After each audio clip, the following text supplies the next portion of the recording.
안녕하세요. 예, 이번 시간에는 제가 SK 해킹 사건 이슈를 다뤘던 게 있었잖아요. 좀 권위적인 전문가 한 분을 모셨습니다. 최경진 교수님입니다. 반갑습니다. 네, 반갑습니다. 구독자분들도 처음인 것 같아서 소개 부탁드리겠습니다. 네, 안녕하세요. 저는 가천대학교 최경진 교수입니다. 지금 빅데이터 인공지능 정책연구센터장을 맡고 있고요. 그리고 외부적으로는 개인정보 전문가협회 회장, 한국인공지능법학회 회장도 맡고 있습니다. 궁금한 건 많은데 네, 저희도 정보를 찾기가 너무 어려워요. 그렇죠. 왜냐하면 지금 사람들 심리가 뉴스도 못 믿겠다. 음. 불안한데 어떻게 해야 될지도 모르겠다. 지금 정보통신 보안 전문가로서 지금 현 상황을 어떻게 보시는지 이야기해 주시면 감사하겠습니다. 현상은 저는 굉장히 안타깝게 생각합니다. 여러 가지 이유가 있는데요. 특히나 SKT가 대응하는 과정에서의 약간 실망감, 국민적 기업으로서 책임감을 다하겠다라고 해서 유심 전면교체라고 하는 카드를 들고 나온 것 자체에 대해서는 긍정적일 수 있겠지만, 다른 한편으로는 그게 오히려 국민의 불안감을 야기했거든요. 그러한 과정에서의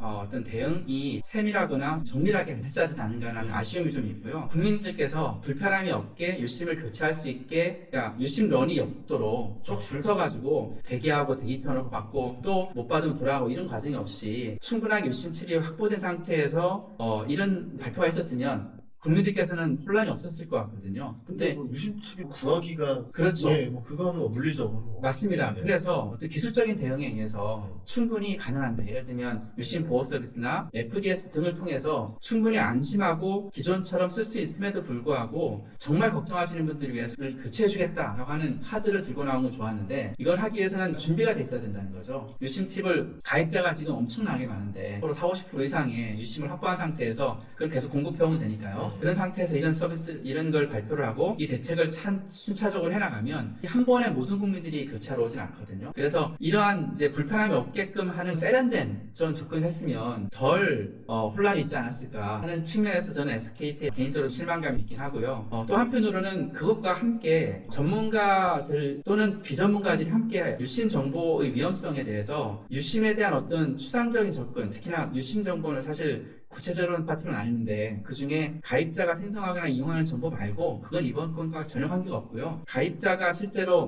단말기를 실제 네트워크에 접속시키기 위해서 이거를 연결시키려면 유심에 관한 일련 번호가 필요하거든요. 이 정보를 함께 확인을 해가지고 네트워크에 접속시키게 되는데, 이 정보, 그러니까 이 이제 유심과 단말기를 함께 결합해서 네트워크에 접속시키는 이 정보만 지금 된 건데, 이 정보의 유출로 인해서의 어떤 위험성이라든가 이걸 막기 위한 기술적인 가능성 같은 것들에 대한 논의는 디테일하게 이루어지지 않고 그냥 포괄적으로 유심 정보다라고 하면서 논의를 해버리니까 그 유심 정보에는 사실 아주 두루뭉실하게 크게 말하면 온갖 게 들어갈 수 있는데 논의가 너무 확대되면서 결과적으로 부정확한 정보가 양산이 되어지고, 이러한 부정확한 정보가 자칭 전문가라고 하신 분들에 의해서 확산되어지고 또 언론에서 또 증폭되는 과정에서 국민들의 불안감이 더 커졌다는 거죠. 이러한 것들이 함께 결합되면서 전체적으로 아쉬운 거는 기업과 또 정부와 우리 국가 전체에서의 이러한 해킹 사태에 대응하는 체계적인 대응 체계가 제대로 작동 못한 것이 아닌가라는 그런 약간 아쉬움도 있습니다. 저는 전문가의 관점에서. 저는 그냥 소비자 입장에서 저희 가족이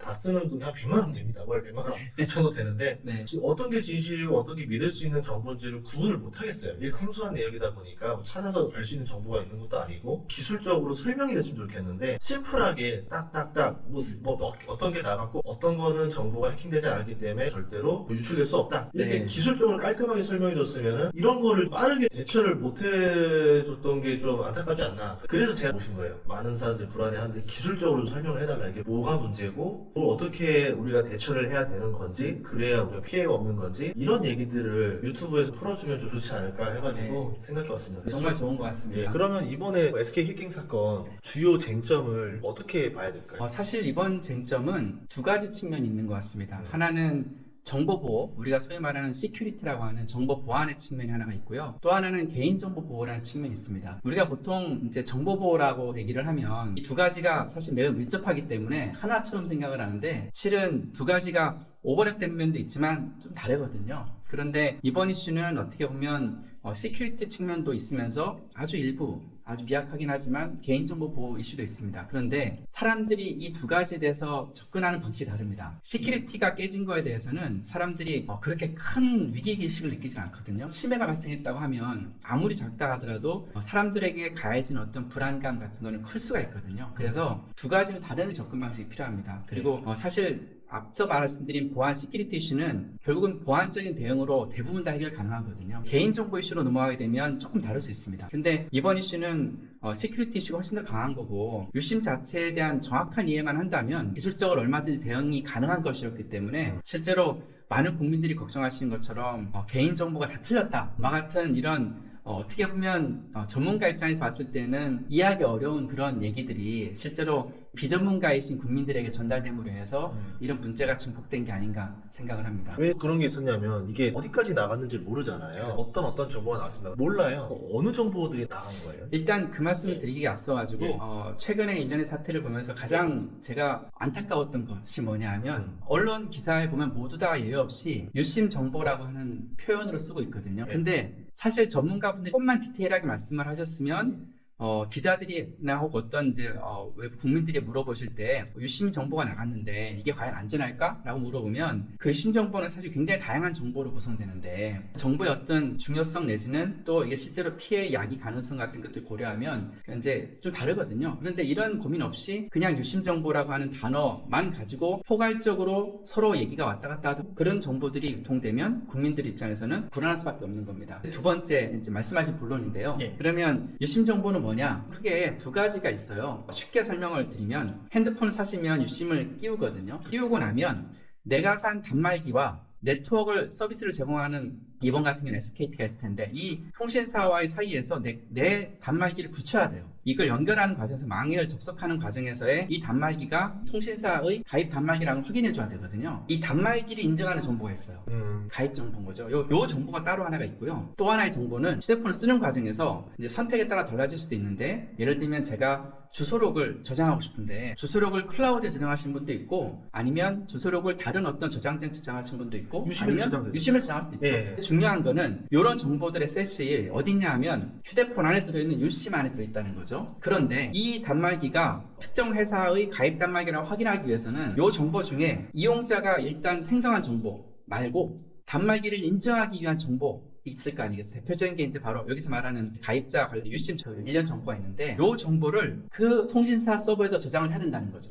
그래야지만 통신사에서 저 단말기가 우리 회사에 가입된 단말기구나 라는 게 확인이 되는 거거든요. 통신사 입장에서는 이번에 이제 HSS 서버가 있는데 여기는 가입자 단말기에 관련된 그 유심 정보가 있어요. 근데 그거 외에 일반 이용자들이 통신하면서 하는 기록이라든가 또는 주소록 같은 정보는 저장될 수도 없고 아예 없는 거죠. 기본적으로 데이터 셋은 두 가지인데 하나는 이 단말기를 인증하기 위한 정보 세트가 하나 있고 나머지 하나는 제가 그냥 핸드폰을 쓰면서 생성한 정보가 있는데 이 두 번째 정보는 이번 사건과 관계가 전혀 없다는 거죠. 왜냐하면 이거는 내 단말기에 저장되어 있는 거니까. 그리고 여기 있는 가입자 휴대폰 인증하는 정보 이 정보들이 제 유심에도 저장돼 있고 이 정보가 이번에 해킹된 그 서버에 저장되어 있는 거죠. 이 두 가지를 매칭시키면서 통신할 때마다 확인해 주는 거죠. 제가 보기엔 이번에 핵심적인 거는 결국은 IMSI라고 가입자 식별 키 정보거든요. 이거는 사실 개인 활동 여기는 전혀 관계가 없고 이 단말기가 그 회사의 가입 단말기인지만 확인하는 것 확인 용도밖에 없어요. 이번에 해킹 사건 유출된 정보가 유심만 나간 건가요? 다른 건 없나요? 유심 정보가 나갔고요. 이번에 과학기술정보통신부의 중간조사 결과를 보면 나간 정보는 대표적인 게 바로 IMSI라고 하는 그 정보가 있고 그 IMSI라는 게 가입자 식별 그거 외에 가입자 전화번호가 나갔고요. 그런 정보들이 일부 나갔습니다. 왜냐하면 이제 사람들이 제일 두려워하는 거는 결국은 이거예요. 이제 해킹된 걸로 인해서 혹시 복제폰 우려가 있는 거 아니냐. 복제폰을 하려면 해커가 어떤 정보들을 취득해야 되나? 사실은 이번에 이제 나간 정보들의 IMSI 정보라든가 각종 유심에 관한 정보들이 지금 이 정보들을 가지고서 유심 자체를 복제할 수는 있을 것 같습니다. 그런데 문제는 그런다고 해서 실제로 휴대폰이 작동되는 게 아니라 통신할 수 있는 게 아니라 그 다음 단계가 더 많거든요. 가장 중요한 게 결과적으로 의미 있게 작동을 하려면 이 유심을 복제해서 이 단말기가 실제로 통신망에서 작동해서 통신이 되도록 하는 게 핵심이잖아요. 그런데 그게 안 된다는 거죠. 왜냐하면 이 유심을 복제했을지 모르지만 이걸 단말기에 넣어서 실제로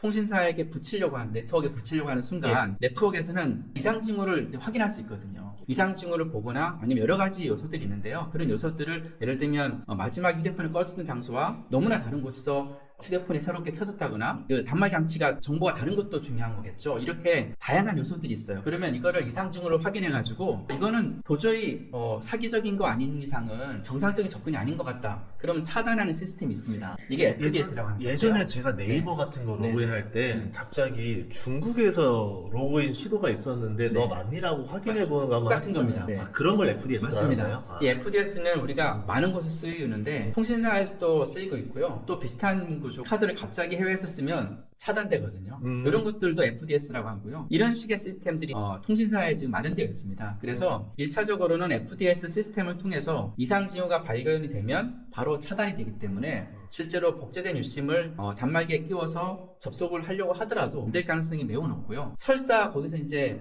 통과한다 하더라도 이제 2천만 명 가까이 유심보호 서비스. 유심보호 서비스가 네, 가입됐다고 하는데 네. 유심보호 서비스는 해당 단말기와 유심 정보가 결합되어 있는 요 세트가 있잖아요. 요 세트가 아니고 이걸 벗어나게 되면 아예 차단시켜버리는 거예요. 그러니까 아예 안 되는 거죠. 휴대폰과 휴대폰에 껴있는 유심 정보 예. 요거를 두 가지로 확인해서 SKT 확인하는 거죠. 유심을 설사 복제했다 하더라도 이걸 통해 가지고 부정행위를 하기 위해서는 일단 네트워크에 접속을 해야 되는데 네트워크 접속 자체가 안 되는 거죠. 그래서 기술적으로 이해하실 수 있는 분들은 FDS만으로도 저는 충분하다고 보는데 유심 보호 서비스까지 하게 되면 그럼 사실상 그 이상으로 갈 가능성이 없지 않을까. 단말기 번호를 복제하는 방법은 없어요. 단말기는 단말기 자체를 복제를 하는데 EI라고 하는 번호가 있는데요. 그거는 네. 단말기마다 네. 고유하게 들어가 있는데 네. 이걸 복제하는 건 거의 불가능할 것 같습니다. 통신사 말고 다른 데들도 적용되고 있는 기술인가요? 실제로 FDS 적용하는 회사들이 많거든요. 네. 일반적인 그 통신사들도 뿐만 아니라 호텔사도 그렇고 많습니다. 최근에는 이제 서비스에 접속하는데 타인에 의한 접속도 있을 수 있기 때문에 그런 걸 막기 위해서는 여러 가지 판단 요소, 징후들을 정리를 합니다. 보통 빅데이터 분석을 하죠. 과거에 어떠한 형태의 접근이 있을 때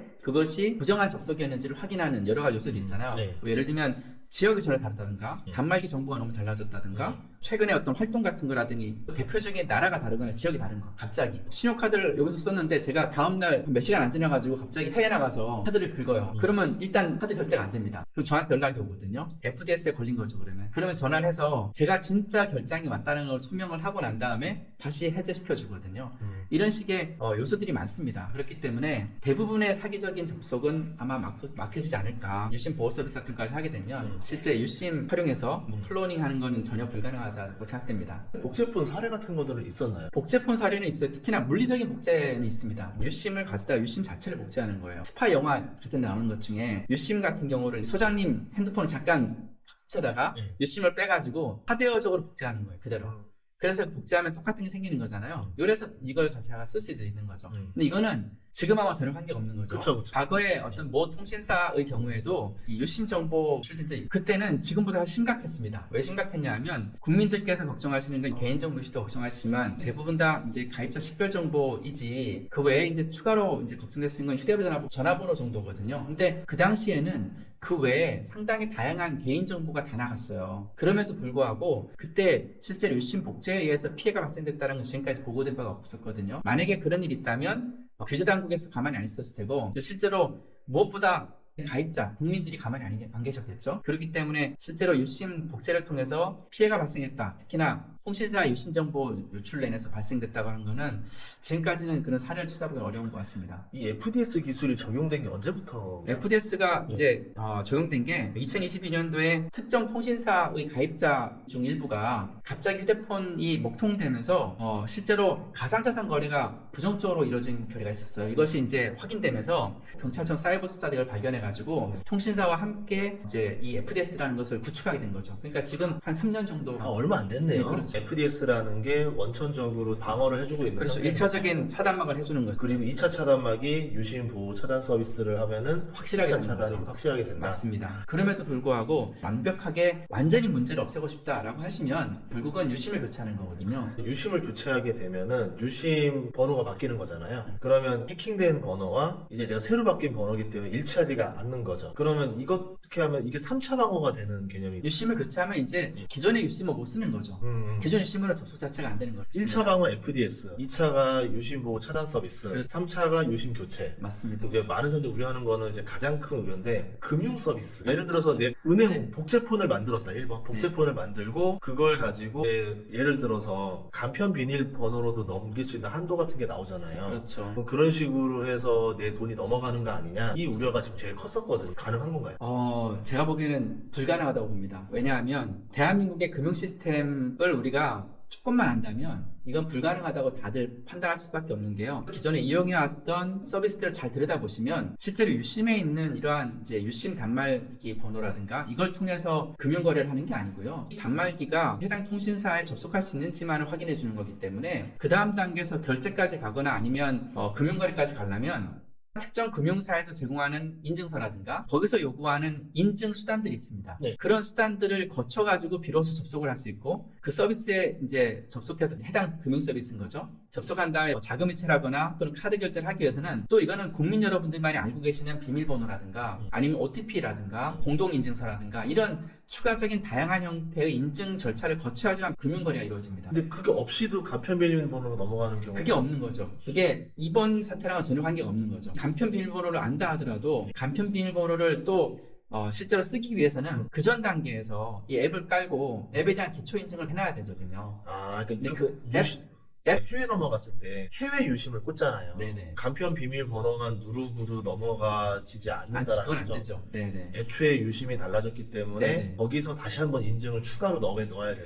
그러니까 우리가 알고 있는 그냥 유심만 복제하고 간편 비밀번호 넘기면 돈이 넘어가는 그런 시스템이 아니다. 그리고 일단은 해킹을 한 쪽에서 간편 비밀번호를 모르겠죠. 해당 금융 서버에 접속을 해서 암호화된 형태로 확인이 이루어지거든요. 그러다 보니까 어떤 과정에서도 지금 유출되어진 정보랑은 전혀 관계가 없는 거죠. 그러면 가입자들이 가장 먼저 해야 되는 서비스, 뭐 조치해야 되는 것들 어떤 것들이 있을까요? 제가 보기에 가장 걱정하셔야 되는 거는 이번 이런 사태를 기화로 해서 이거를 남용하거나 악용하려는 사람들이 있다는 게 가장 큰 문제인 것 같습니다. 악용은 왜 하는 거예요? 유심 복제를 통해서도 실제 어떤 그런 금융 목적을 달성할 수가 없거든요. 그럼 어떻게 하느냐? 이 사태를 남용하는 거죠. 피싱을 하는 피싱범이다 하면 문자를 보내는 거죠. 지금 유심이 도착했으니까 지금 빨리 연락해 주세요. 라고 하든가 아니면 지금 유심 정보가 유출된 것 같은데 확인하기 위해서 눌러주세요. SKT를 사칭을 해가지고 스미싱을 할 수 있거든요. 그러면 그걸 누른 순간 실은 이제 언론에 나왔던 사안도 유심이 복제돼서 문제됐다기보다 이 스미싱 문자를 눌러가지고 결과적으로는 스파이웨어 같은 것들이 내 핸드폰에 저장이 되고 그걸 통해서 제 실수로 인해서 내 개인정보가 나가는 거거든요. 이런 걸 가장 먼저 경계를 해야 되고 그런 문자가 온다면 반드시 그냥 삭제해 버리셔야 되고 무시하셔야 되고 절대로 누르시면 안 돼요. 스미싱 가장 대표적인 게 문자로 올 때 링크가 오는 경우가 많거든요. 네, 맞아요. 링크는 특별한 정말 사정이 아닌 이상은 누르지 않는 게 제일 좋습니다. 저는 사실 문자로 온 링크는 하나도 안 누르거든요. 근데 안 누를 수가 없는 게 청첩장이다 그러면 또 눌러보게 되고 네네. 국세청이라 그래가지고 네네. 메일로 와서 네. 누르려다 보니까 도메인이 이상한 거예요. 디자인까지 똑같으니까 저도 그럴 정도인데 어르신들은 더 감쪽같을 수도 있거든요. 그럴 수도 있죠. 그래서 저 같은 경우는 그래서 어떻게 하냐면요. 약간 귀찮긴 한데 그 링크를 그대로 카피해서 저한테 다른 카톡이나 기타 메신저로 보낸 다음에 그거를 말씀하신 것처럼 링크를 봐요. 링크가 진짜 진정한 링크가 맞는지를 확인합니다. 그렇게 하기도 하고요. 또는 최근에 이제 윈도우 같은 데 보면 샌드박스라고 하는 기능들이 있어요. 이거는 한번 테스트해볼 수 있는 기능들이거든요. 거기에서 한번 보내보기도 하는데 근데 그것도 위험할 수가 있어요. 근데 이거는 전문가가 아니신 분들은 안 하시는 게 좋고요. 그 다음에 뭐 또 하나의 방법은 국세청을 사칭해서 오는 경우가 많잖아요. 공공기관이라는 명칭으로 오는 문자들은 전부 다 그 내용을 본 다음에 실제로 링크를 안 누르고요. 공공기관의 공식 웹사이트에 들어갑니다. 아니면 전화를 합니다. 그렇게 해야지 되지. 거기서 바로 그냥 편한 것처럼 보여가지고 바로 누르면 그 순간 내 모든 게 나간다 생각하시면 됩니다. 보이스피싱이나 이런 스미싱 그 피해가 작년에 8천억인가요? 1천억 정도로 알고 있었는데 갑자기 늘었어요. 이게 기업화가 됐다 해가지고 더 조직적으로 지금 범죄가 진화된 건가요? 제가 보기엔 여러 가지 수가 있는 것 같은데요. 코로나 사태를 거치면서 일단 비대면 사회로 많이 전환된 것도 하나의 이슈고 범죄자들이 활용하는 기술적인 수준이 높아진 것도 있는 것 같습니다. 대표적인 게 AI로 활용하는 것이거든요. 이런 기술적인 진보가 아무래도 방어보다는 공격하는 쪽에 기술적인 남용이 훨씬 더 빨리 이루어지거든요. 그런 것들이 결합되면서 결과적으로 이러한 범죄가 증가하는 게 아닌가. 이게 왜 안 잡히는 거예요? 아무래도 이제 점조직 형태로 움직이는 경우가 많고 피싱 범죄의 그런 원천, 소스가 되는 그런 곳에서 있는 것들은 대부분 외국인 경우도 많고요. 애초에 그 범죄를 기획하고 조직적으로 하는 것들은 대부분 아시아의 다른 지역들이 있거든요. 아마 그게 가장 큰 어려움인 것 같고요. 또 하나는 말씀드린 것처럼 자꾸 뛰어난 기술을 활용합니다. 그러다 보니까 실제로 IP를 역추적하거나 전화번호를 역추적하면서 찾아가는 게 쉬운 일이 아닙니다. 국가가 해결할 수 있는 방법은 없을까요? 국가가 스팸뿐만 아니라 또 이런 피싱 범죄를 막기 위한 다양한 노력들을 하고 있는 것으로 알고 있고요. 실제로 이제 피해자를 보호하기 위한 여러 가지 제도적인 뒷받침도 하고 있는데 안타깝게도 이 문제를 해결하는 가장 근본적이면서 중요한 거는 수많은 피해자가 생기지 않도록 각자가 조심하는 게 제일 중요할 것 같아요. 정말 안타깝게도 범죄자를 잡아서 처벌하는 게 가장 좋을 수 있는데 원천적으로 그런 구조가 아니다 보니까 국민들께서 이러한 피해를 입지 않도록 국민들의 리터러시 수준을 높일 거냐, 이게 굉장히 중요한 것 같습니다. 또 이용자 관점에서 뭐가 문제인지를 정확하게 알려주고 그것에 잘 대응할 수 있게 만들어주는 거예요. 이번 SKT 사태도 마찬가지입니다. 국민들께 정확한 정보를 알려주고 국민들께서 이해하게 만든 다음에 이게 어떠한 합리적인 기술적 방법에 의해서 해결할 수 있는지, 그걸 막거나 아니면 추가적인 피해가 양산되지 않도록 할 수 있는지를 정확하게 알고 있으면 해결될 수 있는 문제일 수 있는 거죠. 사실 국민들이 알아야 될 게 너무 많다는 겁니다. 그래서 이거를 쉽고 간명하면서도 실천할 수 있는 것들 중심으로 우리가 알려주는 역할을 계속 해야 될 것 같고요. 이거는 비단 언론에만의 역할이 아니라 소장님의 또 굉장히 중요한 역할을 하셔야 될 것 같고 정부도 역할을 해야 되고요. 기업들도 좀 사회적 책임을 해야 되고 이런 우리 사회 구성원 모두가 함께 노력을 해야지 리터러시 수준이 올라가는 것이지 어떤 정보들은 꼭 알아야 된다는 것들을 정부나 기업이나 소비자단체도 있고 이런 다양한 구성원들이 국민들한테 쉽고 간결하게 그리고 직관적으로 이해할 수 있게 방법으로 일상생활 속에서 대응할 수 있게 만드는 것, 이게 매우 중요하고요. 지금은 기술이 점점 발전하고 이제는 AI까지 발전하고 있잖아요. 그래서 앞으로의 어떤 기술 기반의 위협은 증가할 수밖에 없습니다. 해킹은 이제는 일상사가 될 수밖에 없는 것이거든요. 지금 기술을 기반으로 하고 있는 모든 기업들이 닥친 문제입니다. 여기는 굉장히 중요한 통신을 제공하는 곳이잖아요. 이런 일이 재발하지 않도록 투자를 시키거나 또는 기술적인 보완을 시키는 것이 필요한 것이고요. 그래야지 국민이 안심하고 통신 서비스 쓸 수 있을 테니까요. 그리고 이러한 사례를 다른 사업자한테도 확산을 해서 똑같은 피해가 발생하지 않도록 이번처럼 어떤 악성 프로그램이 설치되지 않도록 하는 노력, 어떤 것들인지 정보 공유도 하고 이런 노력도 있어야 될 것 같고 우리가 어떻게 대응할 것이냐는 것을 연구 개발을 해서 다른 모든 사업자와 공유를 해서 이런 피해가 발생할 수도 있으니까 모든 기업들에 대해서 이런 해킹 위협에 대응할 수 있는 체계를 갖춰라 라고 확산을 시켜야 되는 거죠. 이런 식의 노력들이 먼저 진행되어 가야 되지 않을까. 기술 진보 시대에 그런 국가가 되지 않을까 생각을 합니다. 제일 궁금했었던 기술적인 그런 얘기였었어요. 어떻게 되는 건지 정보를 모르니까 그렇죠. 이렇게 이야기를 해주시니까 좀 이해가 됐습니다. 좋은 정보 감사하고요. 이거를 지금 오늘 인터뷰를 했는데 영상 나갈 때쯤에는 이제 간략하게 표처럼 만들어가지고 쉽게 설명할 수 있도록 만들어 보도록 하겠습니다. 귀한 시간인데 급하게 또 출연해 주셔서 저희에게 이야기 많은 거 해주셔서 감사합니다. 네, 고맙습니다. 감사합니다. 감사합니다.